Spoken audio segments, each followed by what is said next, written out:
So today I wanted to talk about the most beautiful books I own, in my opinion.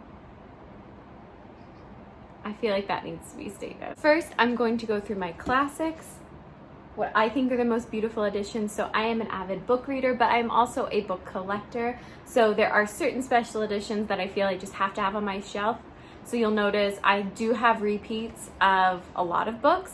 Not a lot of books, but my favorite books. I always want to get my favorite edition of whatever my favorite book is. So first on the list, I have Jane Eyre by Charlotte Bronte. This is just a beautiful, I think it really embraces the Gothic style of what Jane Eyre is, which I've always felt it was more of a Gothic than really a romance. And when I saw this edition was in store, I just had to have it. There's a small touch of foil for Jane's lantern, and then of course we have her on the back and these beautiful renditions of the castle. So it's just a gorgeous, gorgeous edition, and I think it better encompasses the atmosphere of Jane Eyre versus a couple of editions that I have for the natural classics. Next, I have an illustrated edition of Love in the Time of Cholera by Gabriel Garcia Marquez. This is a beautiful illustrated edition. Let me see if I can find. It is just gorgeous. It is bright, it's colorful. I feel like, again, you'll find a theme in my collecting that I feel like it better encompasses what Marquez, the atmosphere he was creating when writing Love in the Time of Cholera. It's both melancholy, but it's bright, it's colorful, it's really, really reflective and gorgeous of what the story is about. So again, how we talked about, when I have a favorite, I will collect multiple copies of a book. So this is a prime example. I have 2 different copies of Little Women by Alcott. So this edition of Little Women obviously has the beautiful sprayed edges, but you can't quite see because I've chosen to keep the plastic on it, but so the actual cover is that purple that you see, and the dust jacket is perforated to give it that gorgeous imagery. So whereas all of the purple is the actual hard cover of it, the white is what the dust jacket is. Next, I have the Puffin and Bloom collection of Little Women. I just really liked the art style for this one. Not much else to be said. I did buy the entire Puffin and Bloom collection, but out of the 4, which is Little Women, Anne of Green Gables, Heidi, and The Little Princess, this of course was what the main purchase was for because I absolutely loved it. Now we're gonna go through some of the more general fiction that I have.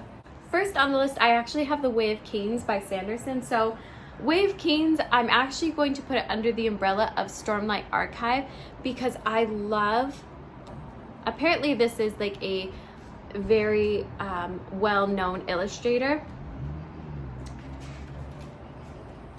for the series by Michael Whelan. Hands down one of my favorite fantasy illustrations that I own, but that being said, there's a very close contender, and that being Priory of the Orange Tree by Samantha Shannon. This has to be one of the most beautiful covers I've ever owned. It's so gorgeous. I can barely stand it. It's just so beautiful. Yeah, there's the dragons are raised. There's matte mixed in with a gloss finish, and it's just beautiful. It's gorgeous, and I love yellow. It's one of my favorite colors. It's just bright. It stands out. I love it. And I just wanted to do an honorable mention for The City We Became. I think you've probably seen throughout this video, I tend to like brighter more colorful covers. That's just my personal preference, but I did have to give this an honorable mention. Not only does the cover move when you do the little like Google lens for this, it looks like you should be wearing 3D glasses as you kind of look at it. And of course, the very vibrant inside flaps. So just an honorable mention. I don't think it's one of the prettiest books I own, but it does hold a special place in my heart. And you can't quite tell, but you can see these sort of gloss images of the tentacles that do the movement when you use the Google lens. And next I have The Winter of the Witch by Catherine Arden. This, I just really like the art style. These are the UK editions. I wound up ordering the UK editions of the trilogy after I had read the first book and pretty well knew this was going to be a series very dear to my heart. And I'm so glad that I wound up doing that, because I just think it's so beautiful. And the Western editions are just, let's be honest, absolute trash. Like the American Canadian editions just look like garbage. Like they're just not worth your time. They're not worth the space they take up on your bookshelf. So it was worth the extra little bit of money it was to import those. And last on the list, I have this gorgeous edition of Harry Potter and the Philosopher's Stone. This is book 1. It came out last Christmas, I believe, but it is an interactive illustrated, so obviously I own all of the illustrated editions as well, but this is the interactive illustrated edition.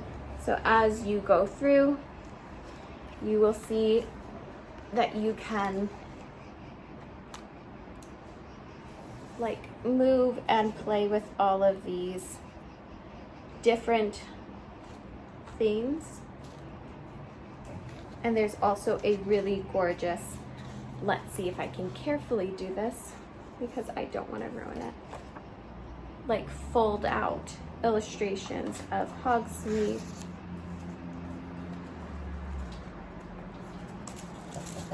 there's of course the fat lady that you can move her eyes. It's just really beautiful. It's really beautiful, and I don't want to damage it. I haven't read it yet. I tend to reread Harry Potter more in the fall winter time. It's just a series that's dear to my heart. Obviously I don't support J.K. Rowling, but I do love the series, and I probably always will. I loved it as a child. I grew up at that perfect age of, as each book and movie was coming out, I was turning the age that Harry and his friends were, so it's always obviously gonna hold a really special place to my heart. And I saw this and the inner child in me was just so excited that I couldn't help myself. And I'm really happy that it's on my shelf, and I plan to read this edition this upcoming fall. I just love it. I had to go grab this one. I also wanted to give a special shout out to anything Elizabeth Acevedo touches. She always has very beautiful, gorgeous hardbacks, but when you remove the dust jacket, which I always do while reading, it doesn't get any less gorgeous to read it just with its sort of plain cover. It's just beautiful. And she does that with all her books. They're vibrant, they're gorgeous, they're so beautiful to display on your shelves, that besides the fact that she's one of my favorite contemporary YA authors, I just love collecting her books. They're so beautiful. So beautiful. So that's it for the prettiest books I own. Thank you so much for watching, and I'll see you guys next week.